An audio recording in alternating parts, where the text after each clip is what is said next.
tarde a todos. Como é que estamos? Tudo numa boa? Tudo tranquilos? Como é que tá o áudio aí? Só me confirmem se está tudo ok, se está tudo tri.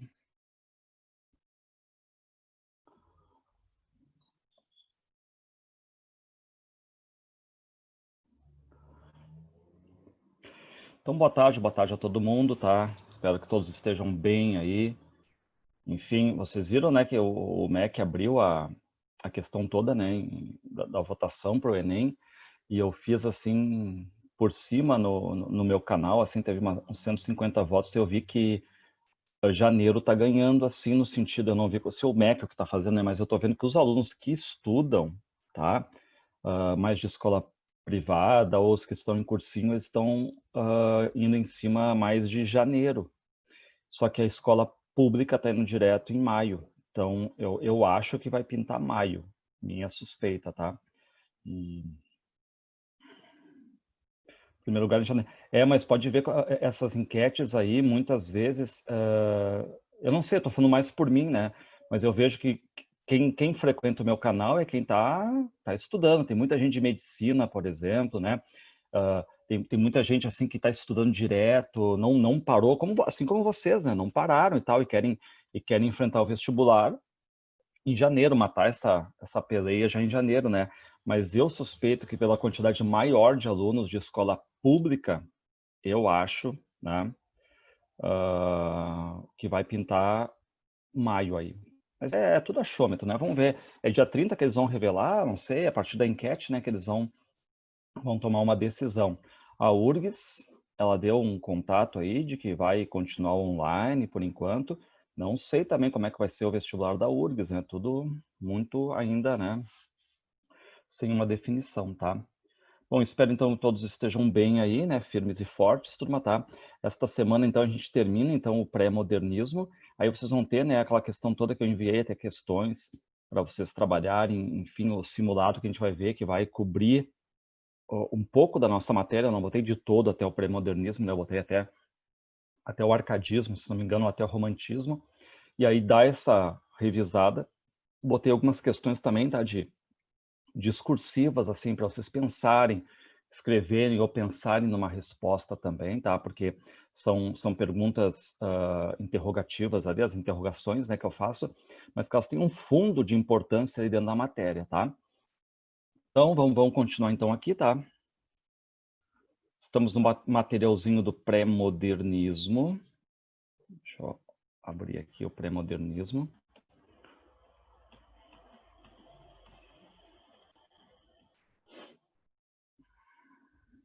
Fechar aqui, abrir de novo. Vamos para o pré-modernismo. Bom, nós já passamos pelo pré-modernismo e vocês viram lá, tá? O Euclides da Cunha, por que eu trabalhei o Euclides da Cunha no primeiro momento? Porque em 1902, o pré-modernismo, né? É Canaã do Graça Aranha, que a gente não olha, né? Mas o Euclides da Cunha com Sertões. Então, digamos assim, aquelas obras que estão entre 1902 e 1922, então a gente começou pela primeira, né? Que foi os Sertões. Até porque vocês viram que numa das questões dizia, né? Na obra da URGS, lá na questão de 2003, o ano de 2002 marca o centenário da obra maior de Euclides da Cunha e tal, tá? Passamos pelo Augusto dos Anjos, aquele poeta diferente. Passamos também pelo Monteiro Lobato, tá? E agora a gente entra no Lima Barreto. O Lima Barreto, eu poderia colocá-lo ele também como um grande realista, tá? Não teria problema nenhum. Ele é um grande realista, essa é a verdade, tá? Então ele tem muita coisa que se aproxima do Machado, mas algumas coisas diferentes, tá? Por exemplo, a crítica, ele é muito crítico, ele é muito irônico, essa aproximação direta com Machado, tá? Agora, são mundos diferentes, porque o Lima Barreto, ele viveu neste mundo mais dos subúrbios, né? Deixa eu só perguntar para vocês, a gente não viu ainda o Lima Barreto, né? Deixa eu só não me confundir aqui. A gente não viu, né, o Lima Barreto, porque, eu tô num cursinho, num outro lugar, eu tô numa outra matéria e tudo mais, tá uma... Aí só, na minha cabeça, eu tinha terminado o Monteiro Lobato e o Augusto dos Anjos. Só me confirmem aí. Eu não tinha dado, né? Tá, então tá, continua. Obrigado aí. Eu continuo Lima Barreto. Então, assim, ó, porque são 6 do pré-modernismo que a gente vai ver, né? Então, assim, o Lima Barreto, ele primeiro, ele teve uma vida muito desgraçada também, tá? Não igual a do Cruz de Souza, que aquela ali eu acho que, olha, não vai ter outro, né? Mas o Lima Barreto, ele foi um funcionário público, ele era, lembrando, né? Ele era negro, e aí daí você já tira em muitas, mas muitas questões também, tá? Só que ele era uma pessoa assim, ó, humilde, tá? Ele tinha um problema, que ele era alcoólatra, ele colaborava em jornais, ele era muito crítico, muito leitor, muito intelectual, só que a vida não ficou boa para ele, tá? Pessoal, só para você ter uma ideia, ele vivia, então, muitas vezes bêbado, ele vivia achacando os amigos, então isso era uma coisa, assim, muito ruim, porque os amigos relatam, né, que ele vivia achacando, aquele termo, né, de achacar, me vê 10 pila aí, me vê 5 pila aí, e alguns emprestavam para nunca mais ver o Lima Barreto, que dizia que o Lima Barreto era um cara que não cuidava do corpo, o Lima Barreto vivia fedendo, o Lima Barreto vinha com os dentes podres, por exemplo, né, então num estado meio que deplorável, e os jornais muitas vezes, né, não abriam as portas para ele, mas também naquela questão, né, que a gente sabe, além de tudo, ainda temos um racismo envolvendo ali a questão toda, né, porque a questão do drama da cor vai ser colocada nos livros dele, tá? O drama da cor. Então, o Lima Barreto, em vários momentos, ele teve que, como é que eu posso dizer para vocês?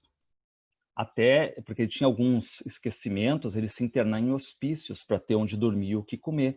Inclusive, a Federal de Santa Catarina está pedindo o cemitério dos vivos. Quem é que vai fazer a Federal de Santa Catarina? Estão lembrados? Ao cemitério dos vivos, tá? Quem quer saber mais sobre essa obra, vai lá no meu canal que tem o um videozinho do Cemitério dos Vivos, tá? Ele também fez o Diário do Hospício, só que tem uma diferença, né? Num, ele coloca mais como diário, outro ele faz mais um romance, né? Então até botei um vídeo dos dois lá e a diferença dos dois, tá? Mas o Cemitério dos Vivos é o hospício, tá? Olha só que forte, que impacto, né? Qual é o Cemitério dos Vivos? É o hospício, tá? Então, o Lima Barreto, ele colocou muito da questão biográfica nos textos dele, tá? Só para ter uma ideia, o Recordações do escrivão Isaías Caminho é um mulato que trabalha num jornal altamente intelectualizado, um cara muito bom, só que ele não consegue nunca galgar postos maiores, ou seja, entendam? Tu tem uma vaga, tu tem um cara muito intelectual ali, tá? Que é o Isaías Caminha. Só que ele não está galgando postos acima, por quê? Pelo preconceito e tudo mais. Então, ele está ali, né, naquela questão. E claro que respingou biografia no Recordações do Escrivão Isaías Caminha, tá? Nós estamos vendo, né, que quando eu não usava memórias, eu usava o termo, por exemplo, recordações. É a mesma coisa, né? Memórias, recordações do escrivão Isaías Caminha. E esse livro aqui, que é o livro de estreia do Lima Barreto, ele entregou para uma editora portuguesa e disse, eu não preciso me pagar nada, só publica meu livro. Por favor, faz meu nome andar. E aí, você sabe, né? Tinha um quilate maior o cara ser lançado lá em Portugal, por exemplo, tá? E aí, depois o Lima Barreto foi aos poucos, lançando uma coisinha aqui, mas nunca teve um grande sucesso no sentido enquanto ele esteve vivo, tá? Depois que ele morreu, ele foi devorado pelo público leitor, mas aí quem é que ganhou dinheiro apenas e tão somente? As editoras, não o Lima Barreto, tá? Inclusive, lembrem que eu falei para vocês, né, que tem que o Monteiro Lobato ele era dono de uma editora, tá? E o Lima Barreto mandou um livro pro Monteiro Lobato. E o Monteiro Lobato tem uma carta famosa, o Monteiro Lobato diz assim, olha, senhor Lima Barreto, eu nem vou ler o livro. Eu sei de quem vem e eu sei que por trás tem um talento. Mas assim, é papo de empreendedor. O Monteiro Lobato deixa bem explícito, olha, eu publico, eu te dou, sei lá, vamos supor hoje, te dou R$ 1.000, ou te dou, sei lá, R$ 2 por cada livro vendido, tu vê aí o que tu quer fazer e tudo mais. Papo assim, né, de escritor para escritor, mas não nesse sentido, escritor para empreendedor, tá? Então, Lima Barreto naquela ânsia, assim, de levar para as editoras, levar para tudo quanto é jornal, tentar fazer a coisa acontecer, tá? E ele viveu, o Lima Barreto, ele viveu nos subúrbios. Então, entendam, né? A gente não usa muito subúrbio aqui para Porto Alegre, a gente usa mais a questão da vila, certo? Que está dentro do mundo urbano, mas sabe, né, que são aquelas pessoas muitas vezes que não têm aquele potencial financeiro de estar nos bairros mais projetados, bairros mais ricos, até porque a gente paga, né? IPTU e tudo mais, em cima dessa questão de divisão de bairros, onde é mais elitizado, menos elitizado, onde é mais valorizado, menos valorizado. E o Lima Barreto vai ser conhecido como romancista dos subúrbios, tá? Romancista dos subúrbios. E aí está uma grande diferença já do Machado. O Machado, vocês lembrem, né, que o Machado, porque assim, eu vou dizer para vocês, até os anos 1950, tanto o Machado quanto o Lima Barreto estavam mortos. Mas ficava aquela dúvida, né? Pô, quem é que foi mais escritor, o Lima Barreto ou o Machado de Assis? Ficava aquela briguinha assim, né? E aí, claro, eles têm diferenças, como eu falei para vocês, né? Pô, o Lima Barreto vai atacar nos subúrbios, naqueles personagens mais simples, mais populares, os funcionários públicos que ganham um pouco ali, né? Os jornalistas de jornaizinhos pequenos, os tocadores de violão, os boêmios, as mulheres sonhadoras. Enfim, esse é o mundo do Lima Barreto, tá? O mundo do Machado, não. O mundo do Machado aparece um Bentinho Santiago, que é um advogado, o Pedro e Paulo de Esaú Jacó, que é um advogado e outro é médico. Ou seja, o Machado ele conheceu a parte de cima da sociedade, tá? E você sabe que o Machado foi extremamente crítico, tanto é que quando o Machado era romântico, aquela primeira fase, o Machado escrevia críticas. Depois que o Machado escreve Memórias Póstumas de Brás Cubas e vira realismo, o Machado não é mais crítico literário. Por quê? Porque a obra dele já é uma crítica. Então ele para de fazer, exercer a crítica literária, porque ele já é, a obra dele já apresenta a crítica da sociedade, a crítica dessa burguesia toda. Só que o Lima Barreto não ascendeu, o Lima Barreto não subiu, não foi lá para cima como o Machado. Então é um degrau um pouquinho abaixo, tá? Lembra? É mais ou menos quando a gente viu no romantismo. O romantismo falando da Moreninha, os personagens são estudantes de medicina, lá em cima e tudo mais, e quando a gente viu Memórias de um Sargento de Milícias, que a gente foi para a classe média, pequena classe média, tá? Então é mais ou menos comparando o Machado e o Lima Barreto. Eles viveram o mesmo lugar, Rio de Janeiro, preocupados em colocar o Rio de Janeiro no papel, mas um Rio de Janeiro diferente. Não aquele Rio de Janeiro elitizado, da nata. Entendam, não que o Machado esteja falando bem, o Machado detonou a burguesia, mas o Machado fala da burguesia, tá? E o Lima Barreto desceu um andar, o Lima Barreto vai ser o romancista dos subúrbios, ou se vocês preferirem, tá? Porque o termo que aparece nas críticas é subúrbio, tá? Mas é a vila, é a periferia, é o ao redor de, tá? O subúrbio, certo? Então, o que eu estava falando para vocês, né? Que assim, ó, até os anos 50 ficavam decidindo quem era melhor, Machado ou Lima Barreto. E a crítica ainda estava naquela coisa, pô, porque depois dos dois mortos, você sabe, né? Eles não têm mais o que escrever. Então agora resta analisar a fundo tudo que eles escreveram. E a gente sabe que o Machado, pessoal, o Machado é perfeito. O Machado ele é simplesmente uma perfeição. Tudo nele é pensado, tudo nele é bem organizado. Qual é a diferença do Lima Barreto? O Lima Barreto, para sobreviver, ele acelerou obras, ele deixou fechamentos não tão bons, tá? Então a obra do Lima Barreto é um tanto inconstante, não redondinha, não perfeita. A do Machado é perfeita. Por isso que o Machado ainda é o superior, tá? Mas o Lima Barreto, ele é tão importante quanto o Machado no sentido de criticar aquele Rio de Janeiro que ele está vendo ali, tá? Então ele escreveu Recordações do Escrivão Isaías Caminha, um que vocês vão ter que saber, que é o Triste Fim de Policarpo Quaresma, que não sendo leitura obrigatória, ele está sempre aparecendo nas provas, em tudo quanto é lugar. Tem até uma questão do Enem que eu botei ali para vocês. O Claro dos Anjos é um problema, só para você ter uma ideia, né? O Claro dos Anjos ele começou com um conto. Aí depois o Claro dos Anjos ele foi arrumando. Aí depois aquela coisa assim, para terminar ele acelerou e tal, e deixou como um romance quase assim, sabe que eu não, nós estamos começando a aprender algum instrumento e tudo mais, às vezes tu acelera a música, né? Aquelas, perdi o andamento e tudo mais.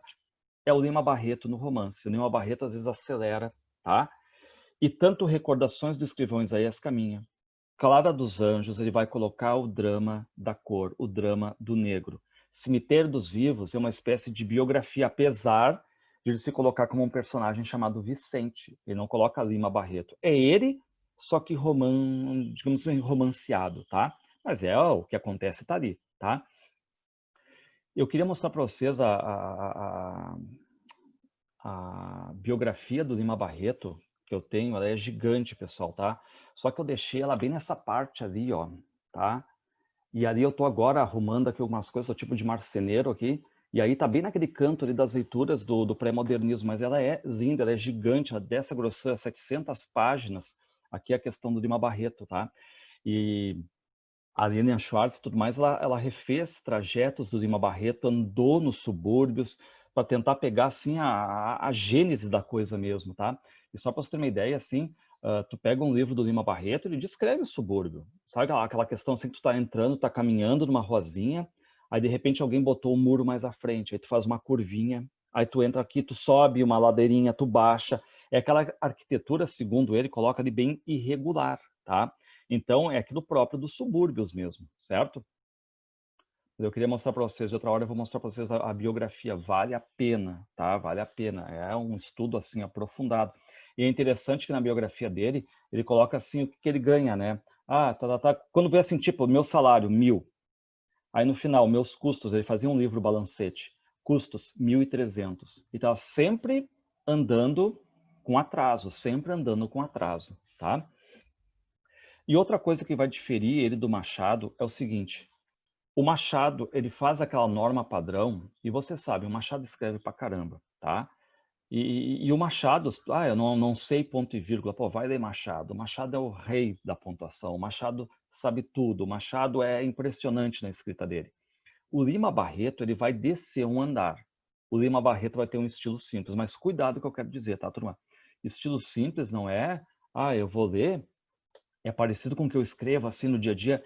Não, porque no século XIX, XX e tudo mais, eles andavam alto na linguagem, tá? Mas é descer um pouquinho, é tentar se aproximar mais de uma coisa mais simples, aquilo que estava sendo praticado no jornal, porque vocês sabem que o jornal, ele prega uma norma padrão, a norma correta, mas o jornal, de norte a sul, leste a oeste, basta vocês estarem num aeroporto, é muito comum, vocês veem, hoje eu não sei mais, né? Mas, enfim, é comum ver, porque jornal perdeu muito o seu status, né? Mas tu via muito assim jornal, assim nos bancos, né? As pessoas compravam e não levavam, deixavam ali nos bancos. Então, muita gente pegava assim, Jornal da Bahia. Tu lia o Jornal da Bahia e disse, o português é o mesmo.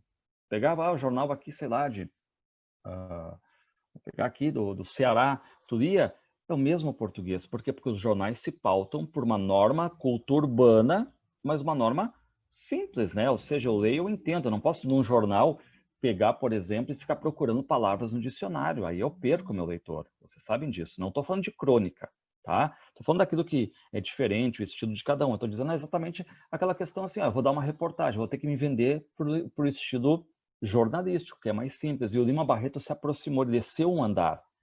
Tanto que alguns vão dizer que estaria no Lima Barreto o primeiro representante do modernismo brasileiro. Só que aí você sabe, né, que nós temos outros problemas aí pela frente, tá? Porque quem é que vai fazer uma semana de arte moderna? Vai ser exatamente uma sociedade paulistana rica, tá?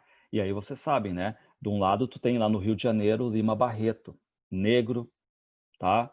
Sujo, sem dinheiro, tá? Do outro lado tem aquela elite paulista lá. Eu não estou criticando eles, né? Não tô sentindo, só estou dizendo que não combinaria com a turma do Oswald, o Lima Barreto nesse sentido, tá?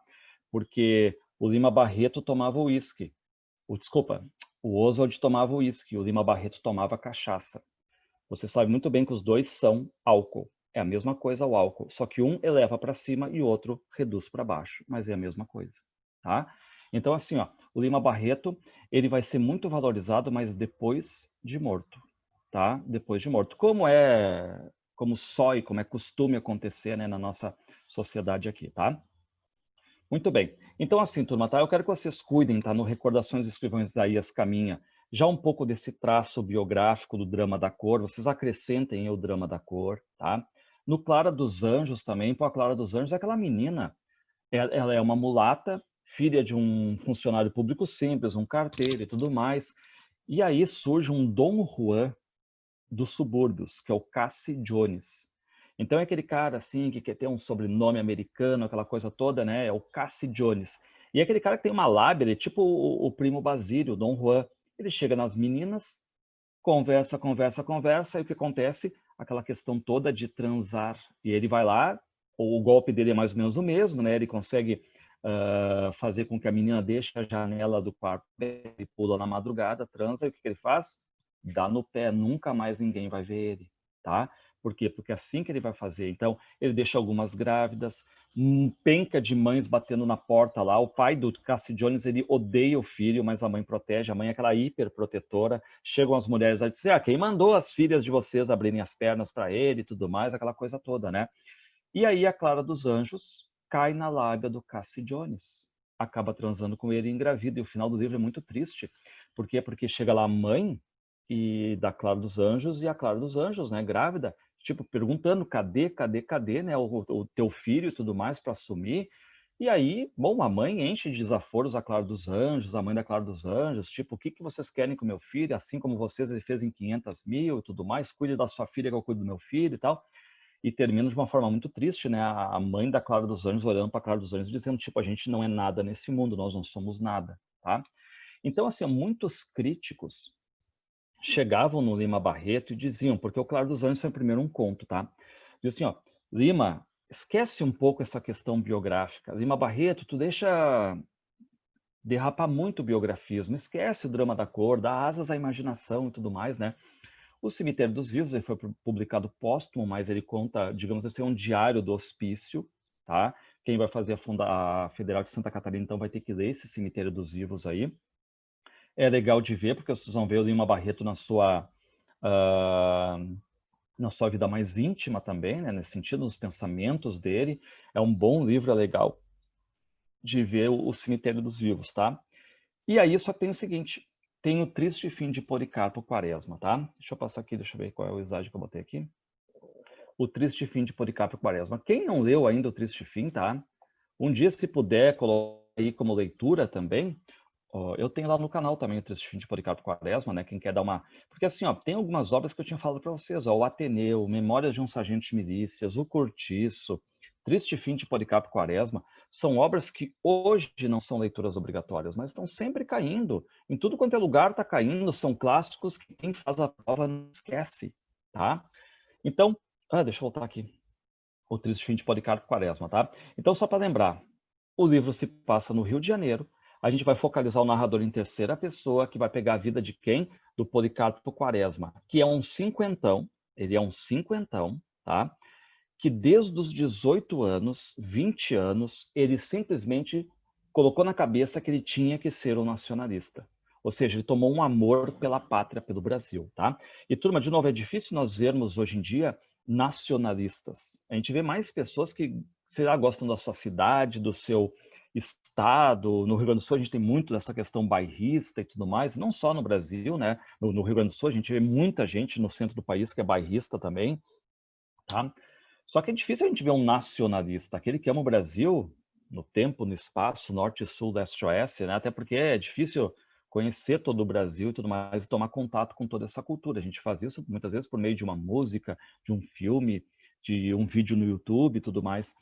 E o Policarpo Quaresma, não se esqueçam, ele é um nacionalista, mas não é qualquer nacionalista. Um nacionalista ufanista obcecado pelo Brasil. Ele chega a ser, turma, xenófobo. Para ele, o que importa são as coisas brasileiras, tá?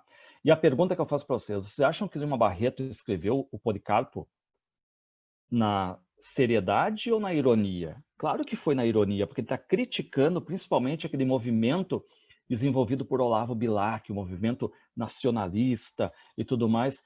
E o Lima Barreto, ele sabe, o Lima Barreto lê francês, o Lima Barreto lê o mundo todo. Como é que alguém vai chegar e vai dizer que apenas o Brasil se basta? Então ele cria esse personagem, de certo modo, ironizando tudo isso, tá? Então, repare, né? Policarpo era patriota. Desde moço, aí, pelos 20 anos, o amor da pátria tomou todo inteiro. Reparem que ele usa muitas vezes períodos curtos, ficam mais fáceis de serem lidos, de entender, né? Não for o amor comum, palrador e vazio. For um sentimento sério, grave e absorvente. Nada de ambições políticas ou administrativas. O que Quaresma pensou, ou melhor, o que o patriotismo fez pensar foi num conhecimento inteiro do Brasil, levando a meditações sobre os seus recursos, para depois então apontar os remédios, as causas, as medidas progressivas, com pleno conhecimento de causa. Então, o que fez o Policarpo, tá? Reparem a pergunta que ele faz. Deixa eu tomar uma água aqui. A pergunta que ele faz é a seguinte: qual é o verdadeiro cargo de um nacionalista? É aquele que defende a pátria. Então, onde é que eu vou conseguir isso? No militarismo. Só que ele entra lá, ali pelos 18 anos, né, enfim, quer entrar e tal, e olham para ele e dizem, ó, tua compreensão física não é agradável, Policarpo, tá? Mas entra com uma função burocrática. Então, tu abre o livro, o que o Policarpo é? O Policarpo é um subsecretário, abaixo, né, subsecretário do Arsenal de Guerra. Então, entenda, ele está no Rio de Janeiro, ele está vendo tudo o que está acontecendo no Rio de Janeiro, tá? Porque ele faz parte ali, né? Na parte burocrática, ele é um subsecretário do Arsenal de Guerra, tá? Um cinquentão, que ele é um funcionário público exemplar, ele não atrasa, ele não falta. Só para você ter uma ideia, se ele sai 4 horas do serviço, ele chega tipo 4h15 em casa. As pessoas nem precisam saber, só para ter uma ideia, relógio. As pessoas veem o Policarpo chegando, ó, é 4h15, tá? Então é aquele cara assim, ó, obcecado pelo trabalho, aquele cara assim, ó, perfeito, funcionário público exemplar. Só que não se esqueçam, ele é um nacionalista, tá? E o livro vai marcar bem isso aí. A gente entra na casa do Policarpo, a biblioteca dele é só de autores nacionais ou que falam bem do Brasil, tá? Então tá lá. E é legal que ele vai citando nos livros, e para nós é importante, porque ele diz assim, ó, lá estava, né, enfim, Gregório de Matos, o Casimiro de Abreu, o Gonçalves Dias, e abre um parêntese e diz toda a obra do Gonçalves Dias. Aí vocês vão lembrar quem é que foi o Gonçalves Dias. Ah, do Minha Terra Tem Palmeiras, onde canta o sabiá. Aí vai aparecendo, né? José de Alencar, abre o parênteses, toda a obra. Claro, José de Alencar foi o projeto nacionalista, aquele que olhou para o Brasil de norte a sul, leste a oeste, o primeiro, digamos, na literatura, tentando ter um nacionalismo completo, né? Então, é ali que ele pega a carta de Pero Vaz de Caminha, não é um brasileiro, é o Pero Vaz de Caminha, um português, lembrem, né? Que ele era um escrivão, aquele cargo de confiança junto à corte portuguesa, só que a carta dele fala bem do Brasil, fala bem das maravilhas, meu Deus, as melhores terras, os melhores climas aqui no Brasil, as águas infinitas. Então, o Policarpo, ele é apaixonado pelo Brasil, tá? Então, ele não tem, por exemplo, no jardim dele, rosas, orquídeas, tulipas, para ele tudo isso aí é coisa europeia, tá? Então, o que ele tem? Ele tem capim. Não, mas isso é brasileiro. É horrível o jardim dele? É, mas é brasileiro, tá? Ele vai comer alguma coisinha e tudo mais. Ervilha não, porque ervilha é petit pois. Tem que ser, então, vagem, que é aquela coisa bem brasileira. Então, reparem que ele chega a ser chato nesse sentido, né? É como se colocasse uma peneira e tudo que não é brasileiro não entra na minha vida, tá? Por exemplo, quando ele está na repartição e o pessoal começa ali, eu estou juntando uma grana para viajar nesse final do ano, vou lá para a Europa. O Policarpo invade, digamos, a conversa deles, assim, tu é um ingrato. O que tu quer lá no Brasil, viajar à Europa? O Brasil tem os melhores lugares do mundo. Não, mas sempre é bom o vinho do Porto, né, Policarpo? Que vinho do Porto? O Rio Grande do Sul tem os melhores vinhos, as melhores uvas. Então, tudo para ele o Brasil se dá, tá? Então, não tem problema quanto a isso aí. E aí, nessa ânsia dele, tá, de estudar o Brasil e conhecer o Brasil, ele começa a pensar, pô, quem é que foram os primeiros habitantes do Brasil? Foram os índios. Então, eu tenho que estudar o costume dos índios, para que nós adotemos os costumes dos índios também. E aí ele começa a mergulhar de corpo e alma para estudar os costumes dos índios tupinambás. Então, tem até uma cena engraçada. Tem o filme, se vocês quiserem dar uma olhada, né, no filme. O filme se chama Policarpo Quaresma, Herói do Brasil, é com Paulo José, aquele gaúcho. E aí o Policarpo Quaresma, por exemplo, né, ele fala, ele está estudando os costumes tupinambás, e aí batem na porta dele, e ele abre para cumprimentar as pessoas. Reparem que as pessoas já estão dando oi, já estão estendendo a mão, e o que ele faz, o Policarpo? Começa a puxar o cabelo, gritar e chorar. E aí a sobrinha disse, mas o que houve, padrinho? Que tu tá louco, né? Assim, como vocês são ingratos, né? O verdadeiro cumprimento de um índio tupinambá, e por tabela do verdadeiro brasileiro, é o que os tupinambás faziam, puxar cabelo, gritar e chorar, tá? Então, quer dizer, quando tu tá lendo aquilo ali, tu tá vendo, né? Pô, não dá para levar a sério, por favor, né, Policarpo? Não dá para levar a sério, né? O Lima Barreto tá fazendo para ironizar esse nacionalismo extremo, xenófobo e tudo mais, tá? Então, o que vai acontecer? O Policarpo Quaresma vai lá para, digamos, né, para a repartição, já que ele é um subsecretário do Arsenal de Guerra, e ele é folgado, dão um apelido dele de quê? De Ubirajara, tá? Ubirajara, mas por que Ubirajara, né? Ubirajara é, na verdade, o senhor da floresta, né? Seria um cara alto, né? Senhor da floresta. Então ele tem 2 apelidos, tá?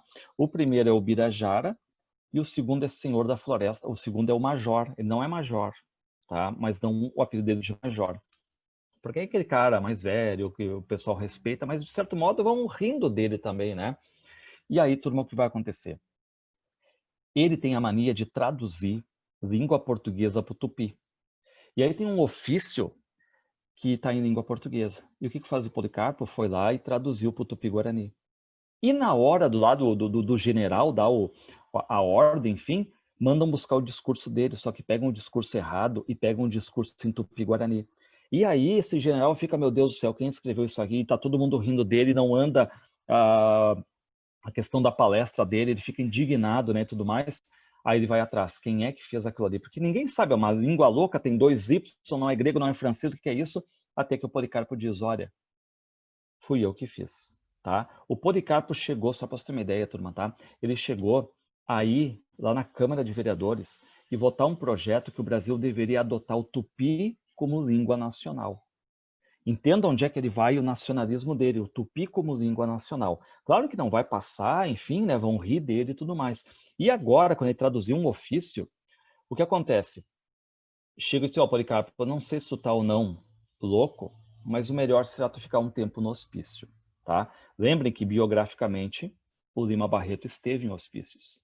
E aí o Policarpo Quaresma vai ficar 6 meses no hospício, tá? E a gente termina a primeira parte. Esse livro é dividido em 3 partes. A primeira parte a gente vai mostrar o que é um projeto nacionalista, tá? Então a gente viu isso aqui, né? Essa reforma de costumes que o Policarpo Quaresma está tentando implementar ali, ou seja, a adoção do Tupi-Guarani, as coisas bem nacionalistas, tá? E vocês viram, tudo nele vai ser projeto fracassado. Tudo. Repare o título, Triste Fim de Policarpo Quaresma. Já estão vendo um spoiler no título, tá dizendo que ele vai se dar mal. Tanto é verdade que quando o Paulo José foi lá no programa do Jô, tá? Foi lançar o filme Policarpo Quaresma, o Jô Soares perguntou para vocês, trocaram o título, vocês botaram não Triste Fim de Policarpo Quaresma, mas Policarpo Quaresma, herói do Brasil. Por que a mudança? E o Paulo José explicou, disse, a gente não queria dar essa conotação negativa no filme, né, e tudo mais, então mudaram, tá? E o Policarpo Quaresma, ele entra numa segunda parte a partir de agora, tá? E na segunda parte a gente fica sabendo que ele ficou aposentado. Então agora ele não trabalha mais como subsecretário, ele está aposentado. E aí a sobrinha dele chega e diz para ele, padrinho, olha só, por que que tem muitas pessoas, você sabe, né? Tem muitas pessoas que vão envelhecendo, o que que eu faço? Eu vou comprar um sítio, vou para a praia, vou viajar, fico em casa, né? A sobrinha diz, por que que tu não compra um sítio? E aí o que que pensa o Policarpo? Eu já sei, o Brasil tem as melhores terras do mundo, é isso que eu vou fazer, vou comprar um sítio e vou aplicar as técnicas, enfim, né, vou fazer a coisa acontecer. Ele compra um sítio no município de Curuzu, tipo 200 quilômetros longe do Rio de Janeiro, tá? Ou seja, antes o que ele estava vivendo era o centro, o mundo estava acontecendo onde estava o Policarpo Quaresma.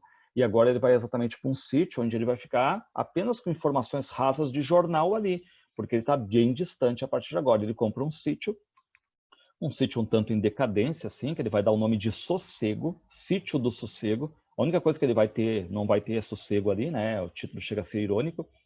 E aí ele começa, ele traz o funcionário dele, né? Aí começa, vamos plantar aqui. Ele diz, cuidado agora, porque a URGS já botou isso no papel, tá?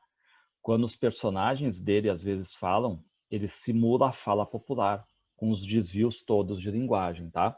O funcionário disse, seu doutor, a terra está cansada, não dá para plantar, certo? Tem que comprar adubo e tudo mais. E o que diz o Policarpo Quaresma? Olha só a resposta do Policarpo. Não, segundo o Pero Vaz de Caminha, as terras brasileiras são férteis, tudo que plantar de dar, pode plantar. Seu doutor, elas estão cansadas, planta. É jogar dinheiro fora, né? Porque ele planta, a terra está ruim e só perde as sementes. Aí ele tem que começar a comprar coisas, arado, mudar a terra, botar adubo, ok, surge a plantação dele, tá? Só que o primeiro problema, formigas, saúvas põem fim à plantação dele. Lava ele, compra formicida, aplica e tudo mais, né? Segundo problema, ele pensa, bom, agora eu tenho uma plantação, só que eu tenho muito excedente. Ou seja, para mim basta 10%. O que eu vou fazer com o resto? Deixar apodrecer? Aí ele vai lá e pensa, não, vou levar para a cidade para vender. Aí ele vai lá, chega num amigo dele e diz, quanto é que tu me aluga uma carrocinha e tudo mais? Diz, tipo 500 pila. Tá, tudo bem. Ele vai lá, coloca todos os produtos que estavam em excedente, leva para a cidade.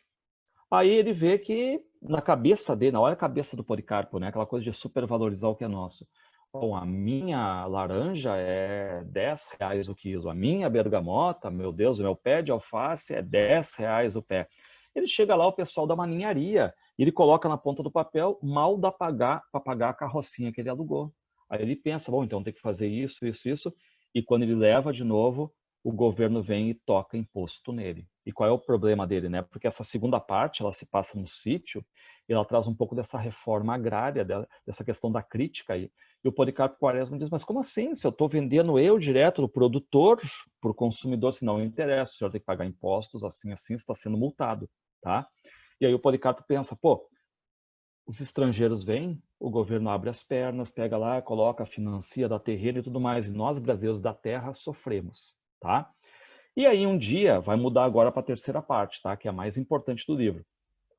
Chega uma hora que ele pega e pensa assim, né? Pô, eu vou plantar aqui, aqui, ali, mas o funcionário, cadê o funcionário? E aí chega o funcionário dele e diz assim, seu doutor, amanhã eu não venho trabalhar. Mas como assim não vem trabalhar e tudo mais? Não é feriado, nada? Pois é.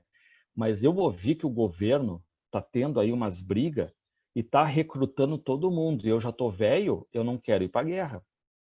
E o Policarpo, que antes era subsecretário do Arsenal de Guerra, sabia tudo, ele está um tanto assim, né? Pô, como assim? Tenho que saber disso. Aí vai lá e pega o jornal e vê que estourou no Rio de Janeiro a revolta da Armada, tá?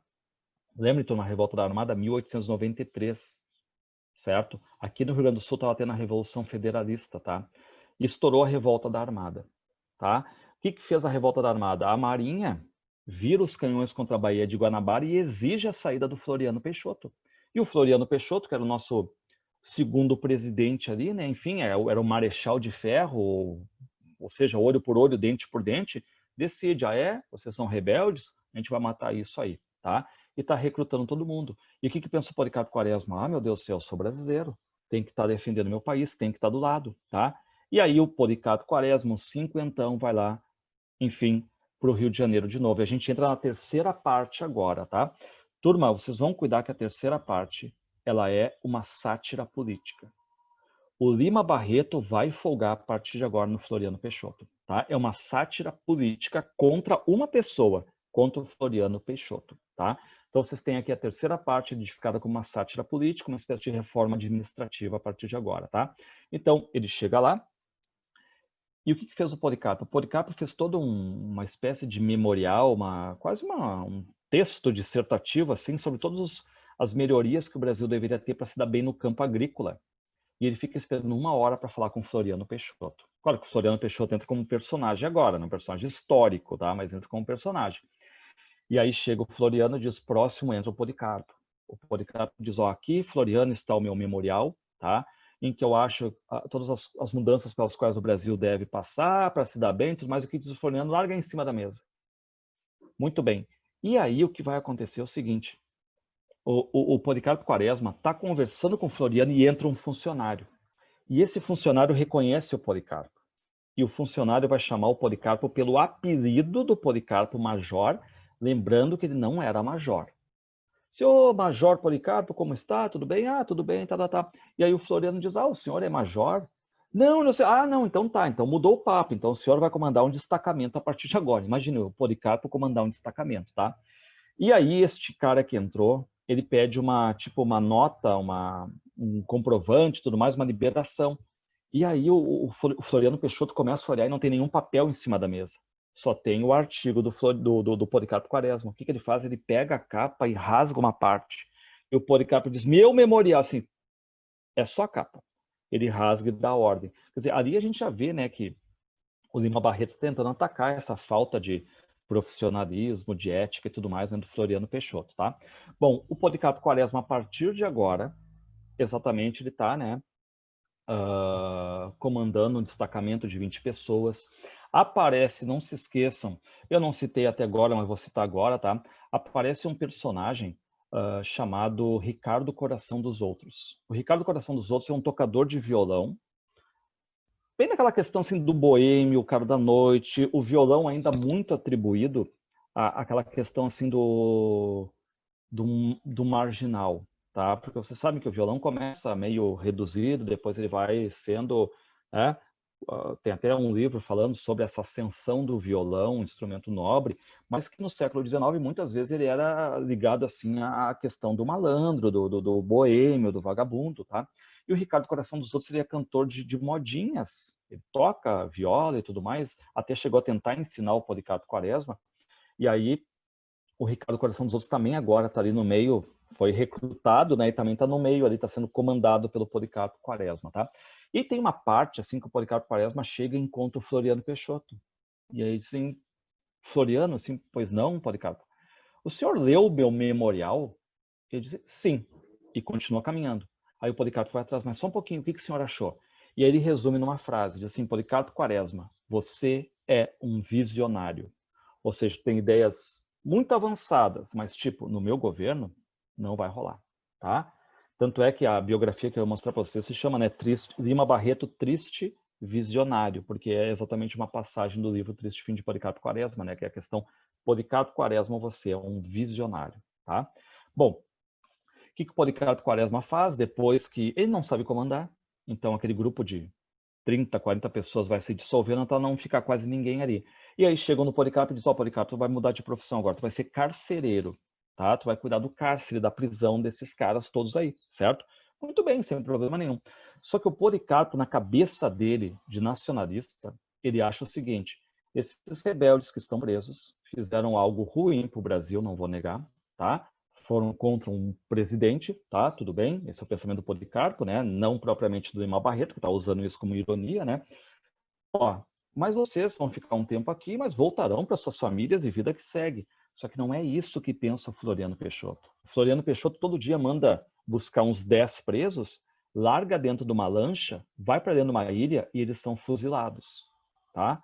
Quando isso surge para o Policarpo Quaresma, o Policarpo Quaresma pensa, só um pouquinho, brasileiros matando brasileiros, isso não está certo. O que faz o Policarpo? Eu vou escrever uma carta contra o Floriano Peixoto, contra isso aí. E ele coloca Floriano Peixoto, Policarpo Quaresma, nacionalista, não aceito isso, acho uma ofensa, brasileiros matando brasileiros, e manda. O que acontece? Essa carta chega no Floriano Peixoto, o Floriano Peixoto, lembrando, está sendo ali como um cara satirizado, ele pega aquela carta e diz, quem é que escreveu isso aqui? Ah, o Policarpo, manda fuzilar. E aí vocês têm o triste fim de Policarpo Quaresma.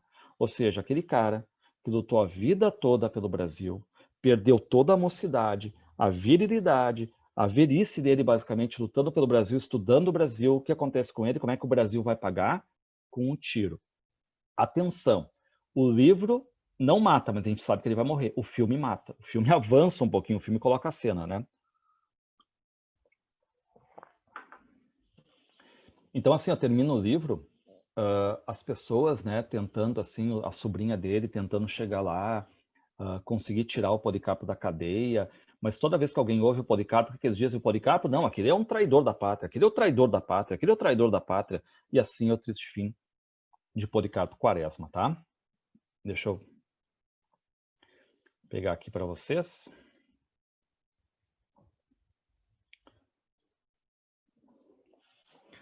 Ó, aí diz assim, ó, em Triste Fim de... Nunca foi leitura obrigatória, turma, tá? Em Triste Fim de Policarpo Quaresma, romance de Lima Barreto, o personagem principal, o que ele é? Ele é um funcionário público? Ele é um funcionário público, que após se retirar para o seu sítio, adota hábitos dos índios e pratica rituais de origem africana. Isso não, tá?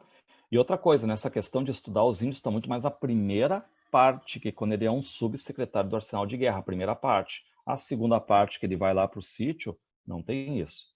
B, ele é um jornalista? Não, o Policarpo não é jornalista. C, é um jornalista que? O Policarpo não é um jornalista. D, é um funcionário público que, depois de ter cometido um desfalque lesando o Tesouro Nacional, se retira para o seu sítio. Não.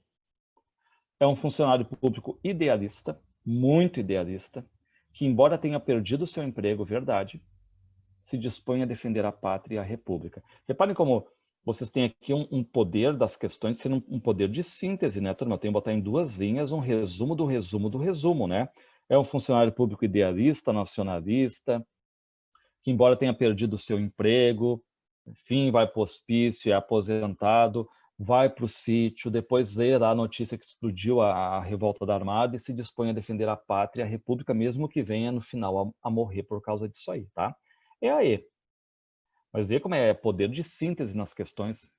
Por isso que vocês aí que estudam muito para medicina têm que ter também esse poder de síntese, tá, turma? Sintetizar aqui o máximo possível a informação, porque vocês não vão ficar esperando questõezinhas completas, detalhadas e tudo mais. Isso aí vem da mente de vocês. Considere as seguintes afirmações abaixo a respeito de Lima Barreto geral. Sua obra ficcional situa-se no Rio de Janeiro. Sim, ele é do Rio de Janeiro. De cuja paisagem urbana e principalmente suburbana. Sim, porque assim, turma, ó, quando ele está falando lá do Floriano Peixoto e tudo mais, ele está falando do mundo urbano, né? O máximo do Rio de Janeiro ali. Então, eu sei que a maioria dos livros dele se passa no subúrbio, mas não que ele deixe de colocar o urbano mesmo ali, né? Mas a URGS faz a questão, ó, de cuja paisagem urbana e principalmente suburbana tirou vários tipos populares e de classe média, dentre alguns que lhe inspiravam indisfarçável simpatia, tá? Muito bem. Ao avaliar a realidade brasileira a partir do Rio de Janeiro, ele revela-se um romancista inserido em uma tradição que inclui pessoas e escritores que falavam do Rio de Janeiro. E agora eu pergunto, Manuel Antônio de Almeida, qual é a obra? Memórias de um Sargento de Milícias, Rio de Janeiro. Aloysio Azevedo, Casa de Pensão Cortiço, Rio de Janeiro. Machado de Assis, só Rio de Janeiro. Verdade. Demonstra preocupação muito. Alguns chegam a colocar ele como escritor maldito. Aquele que diz verdades na lata, tá? E certa capacidade satírica, sim, porque o Triste Fim de Policarpo Quaresma, a terceira parte, é uma sátira política. Ao expor em romances e contos, já vou falar agora de um detalhezinho, valores e instituições nacionais no âmbito do funcionalismo público, da política, da vida militar, da imprensa e mesmo da vida rural, como a gente viu. O Policarpo responderia a questão, né? Sim, tá? Todas as três estão corretas. Mas, pessoal, o que eu quero falar para vocês agora, tá? Não entendi essa afirmativa, qual a 3? Vamos voltar.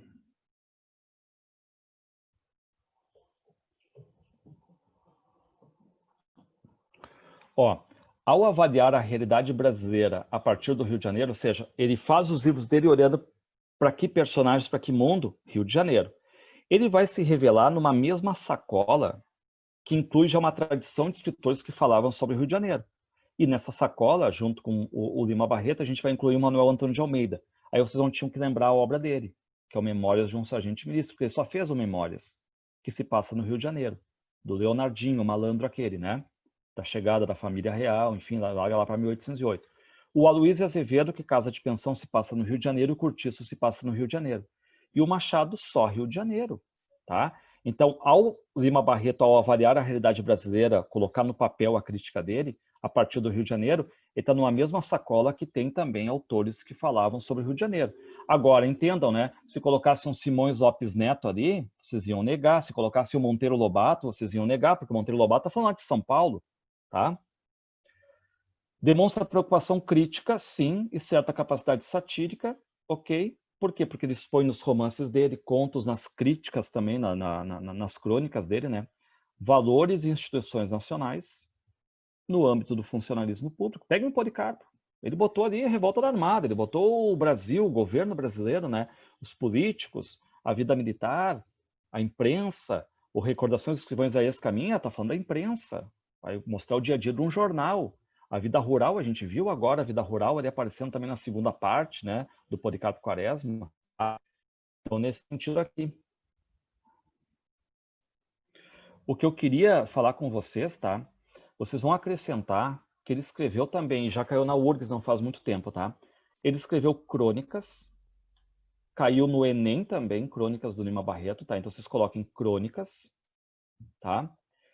E contos. Pessoal, ele tem dois contos que eu acho muito legais, assim. Um se chama A Nova Califórnia, que inclusive teve uma novela da Globo chamada Fera Ferida, que fez uma homenagem para o Lima Barreto e colocou alguns contos dele, tá? E o Nova Califórnia, uma espécie de nova corrida para o ouro, né? É tipo um alquimista que descobriu ali como é que se faz ouro a partir de ossos humanos. Aí vocês imaginam a crítica, né? O pessoal violando as sepulturas e tudo mais, na ânsia do dinheiro, na ânsia do ouro, tá? E um outro, ele mata a pau, que é o Homem que Sabia Javanês. Vocês deem uma olhada nesse conto chamado O Homem que Sabia Javanês. Ele é narrado em primeira pessoa por um cara chamado Castelo, e esse Castelo está numa confeitaria com o amigo dele, o Castro. Os dois são com K, né? O Castelo e o Castro, o Castelo é o narrador. E o Castro está dizendo assim, pô, cara, pô, Castelo, tu tá bem de vida aqui, mas antes a tua vida era uma merda, cara. O que acontecia assim, cara, nem me fala, eu vivia de pensão em pensão, sem ter o que comer e tudo mais. Aí eu pensei, o brasileiro é burro. O que eu pensei em fazer? Porém, no jornal, uma notícia, precisa-se de professor de javanês. Eu não sabia nem o que era javanês, mas eu pensei, eis um cargo que não deve ter muitos concorrentes. Fui até a Biblioteca Nacional, peguei uma enciclopédia, verbete J ali, ó, Java, iria não sei o que, língua assim, copiei um pouco do alfabeto, 2, 3 palavras e saí decorando. No outro dia, eu ainda lembrava das palavras. Pensei, eu vou mandar uma carta me candidatando. Ele manda essa carta se candidatando e vem a resposta para ele fazer a entrevista.